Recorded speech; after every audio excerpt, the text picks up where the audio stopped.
Hola a todos, ¿cómo están? Con ustedes Silvana. Para tejer este punto, sobre las agujas montamos la cantidad de puntos múltiplo de 2. Voy a montar 12 puntos. Es un punto que se teje muy fácil, se parece a punto arroz en su nueva interpretación. Ahí voy 4, 5. Vuelta número 1. Primer punto de borde, paso sin tejer. Tejemos un punto al derecho, punto revés y repito punto derecho, revés. Así tejo hasta finalizar la vuelta. Punto derecho, punto revés, derecho, revés. Finalizamos la vuelta con el punto de borde y lo tejemos al revés. En la vuelta número 2, primer punto de borde, paso sin tejer, tejemos primer motivo.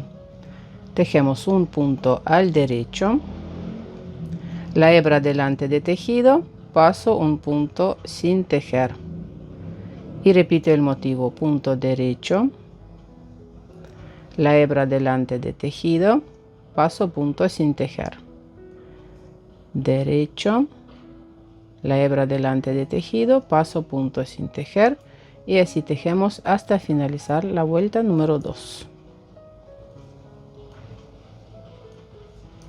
Punto de borde, tejemos al revés.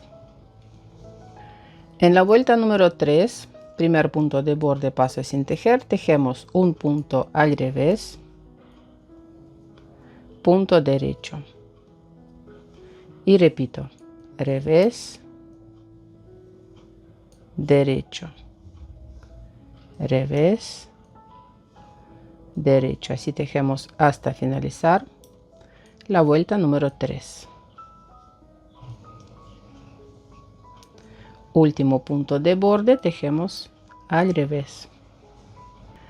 En la vuelta número 4, primer punto de borde, paso sin tejer, tejemos primer motivo, paso punto sin tejer, la hebra delante de tejido, un punto al derecho, repito, paso punto sin tejer, la hebra delante de tejido, derecho, paso punto sin tejer, punto derecho y así tejemos hasta finalizar la vuelta número 4.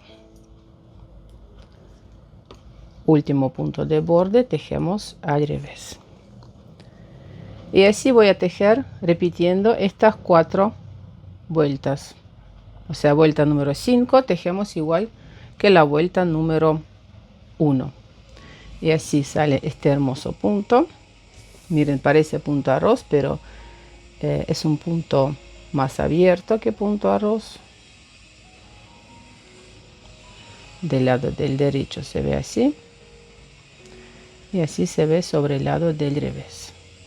Bueno, corazones, suscríbanse a mi canal, dejen sus comentarios y nos vemos en mis próximos videos. Un abrazo a todos. Chao, chao.